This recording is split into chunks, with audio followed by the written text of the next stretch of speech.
So yun guys, dito na tayo sa SM guys. Yun. So banda tayo ng SM. So dito entrance. Alam ko tatanggalin, so dito tatanggalin. So yun guys, dito na tayo sa loob ngayon ng SM.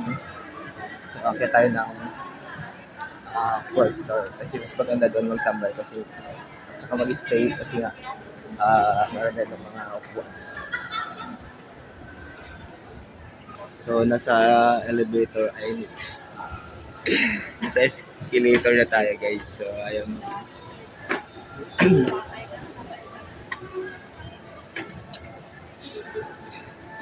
Second floor natin dito sa SM Store. So dito ako natin namili ng mga accessories, kung ano yung gusto kong bilhin. Kasi may pira ka ako kain.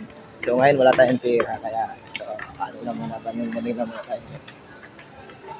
And then punta tayo ng third floor. So pag alam kasi sa fourth floor yung mas maganda yung window as yun. So nasundan natin siya. So natin siya.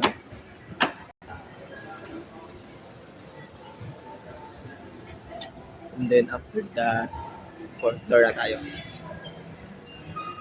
SM Store card. Guys, pero third floor to guys.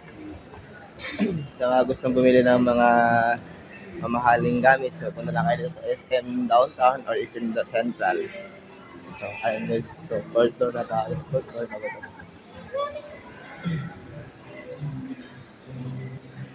Saan niya? Ano? Ayun. At ba't nagbago guys kasi nagulat ako. Kasi nakalagay is SM Store pa rin. So dapat dati kasi nakalagay dito is ayan ano ba ito? Nakalagay dati dito kasi is is cinemas but ngayon pinalitan na SM Store. Tapos yun yung mga inasalbakan nilipat kasi wala na siya doon sa third floor.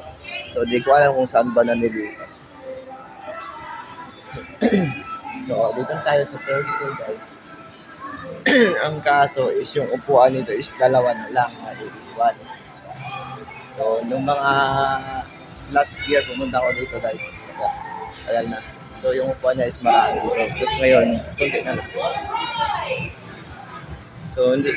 Mas maganda pa rin pala doon guys sa SM Central kasi mas malawak yung area nila doon. Ano kaya mga ginagawa dito?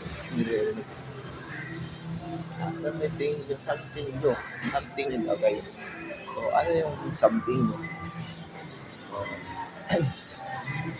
So ayan lang guys, dito na tayo kapalamig-lamig. Ingat ang lahat. So shopping na kayo sa maraming pila guys.